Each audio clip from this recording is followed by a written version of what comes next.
ہم آج جب اپنے احوال کی طرف نظر دوڑاتے ہیں، دیکھتے ہیں، تو ہمیں افراط اور تفریط میں حضور علیہ الصلوۃ والسلام کی امت بٹتی ہوئی نظر آتی ہے۔ کہیں غلوب نظر آتا ہے، کہیں افراط ہے، کہیں تفریط ہے،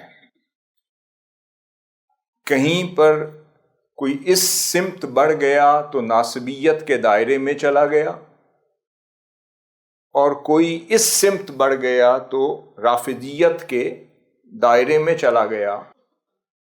سمجھنے کی ضرورت ہے کہ وہ کیسا دائرہ ہے جو آقا صلی اللہ علیہ وسلم نے خود عطا کیا ہے، اور وہ کیا اسلوب ہے محبت مصطفیٰ صلی اللہ علیہ وسلم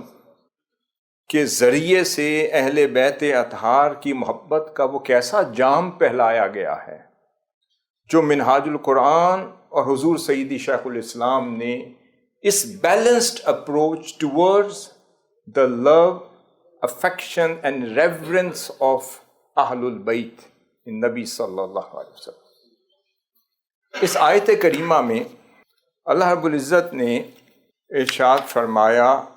کہ میرے محبوب کل آپ فرما دیجئے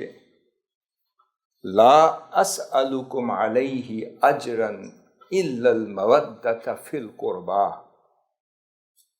کہ میرے محبوب علیہ الصلوۃ والسلام آپ اپنی امت کو فرما دیں کہ میں جو دین کی خدمت جو پیغمبرانہ طریق پر جو کر رہا ہوں، اور اس دین مبین کی خدمت جو پیغمبرانہ طریق پر سر انجام دے رہا ہوں، مجھے آپ سے اس کے عوض کوئی اجرت نہیں چاہیے۔ صحابہ کرام نے عرض کیا ہوگا یا رسول اللہ پھر آپ کو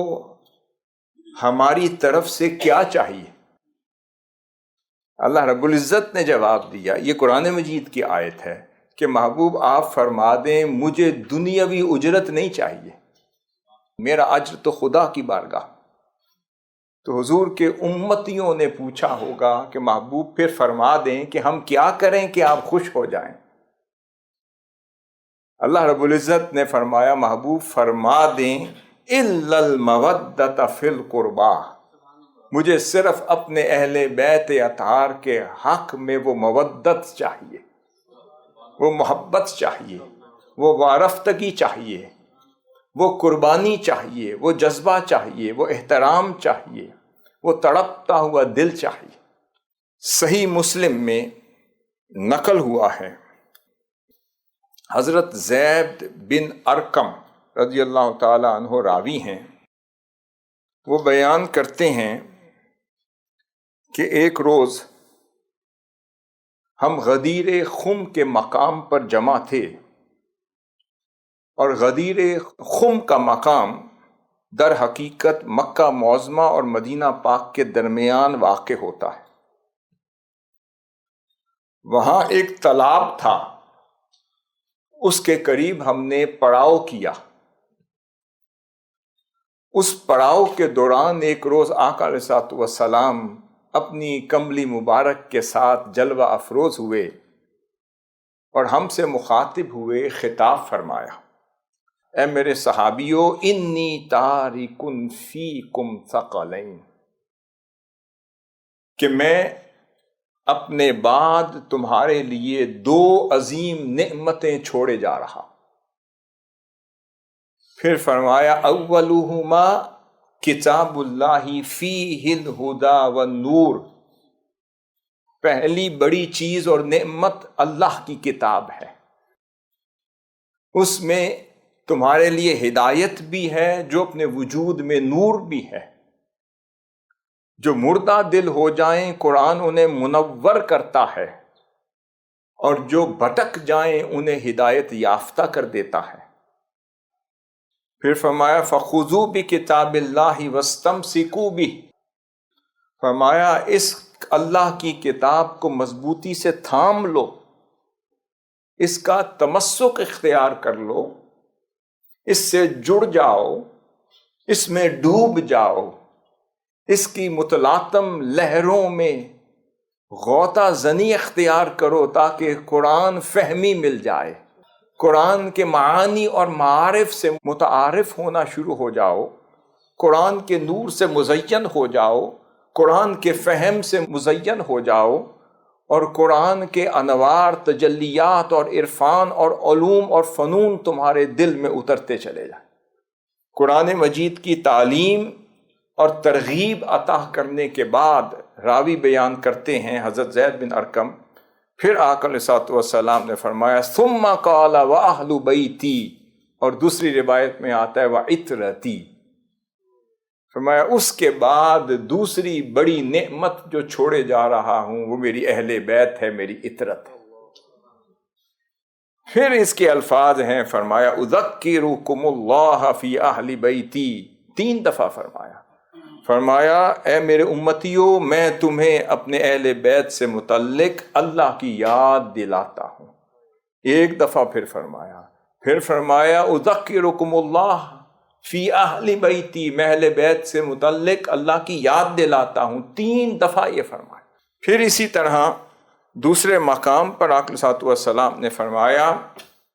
اور حضرت زید بن ارقم ہی اس کے راوی ہیں، اور وہ فرماتے ہیں، آقا علیہ الصلوۃ والسلام کے الفاظ ہیں، تھوڑے سے مختلف ہیں مگر مفہوم وہی ہے۔ فرمایا انی تارک فیکم ما ان تمسکتم بہ لن تضلوا بعدی، فرمایا میں تمہارے درمیان 2 عظیم نعمتیں اور ایسی عظیم نعمت چھوڑے جا رہا ہوں،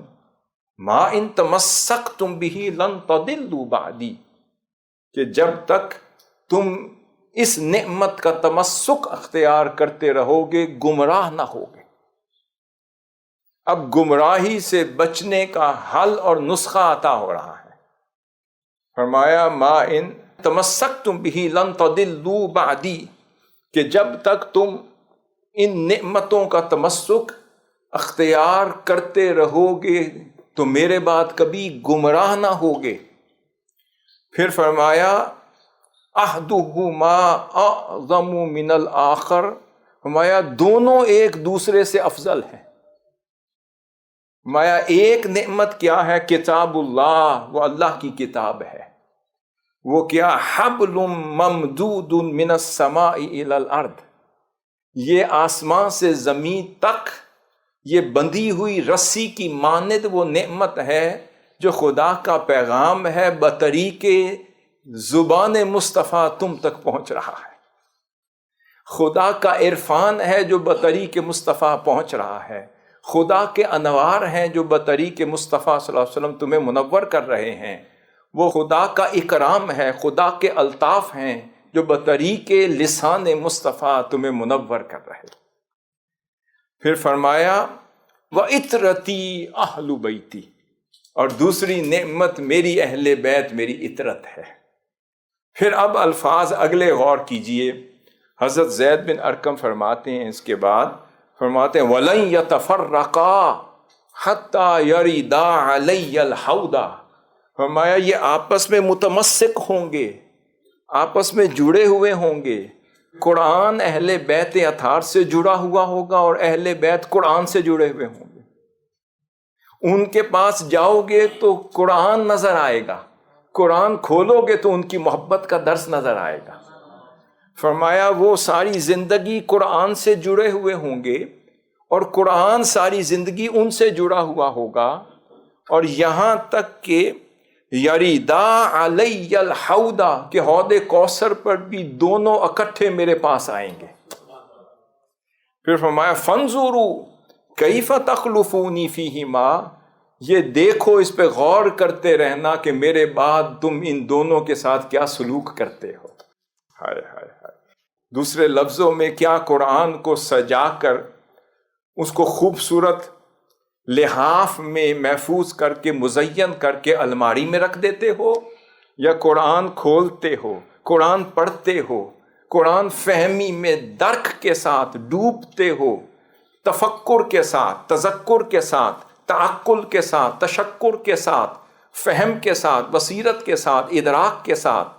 کیا قرآن میں ڈوبتے ہو اور قرآن کو اپنا ہم جلیس بناتے ہو، قرآن سے گفتگو کرتے ہو، پھر قرآن تمہارے ساتھ گفتگو کرتا؟ پھر دوسرا یہ کہ کیا میرے بعد میرے اہل بیت اطہار کے ساتھ وفاداری کا رشتہ کیسے رکھو گے؟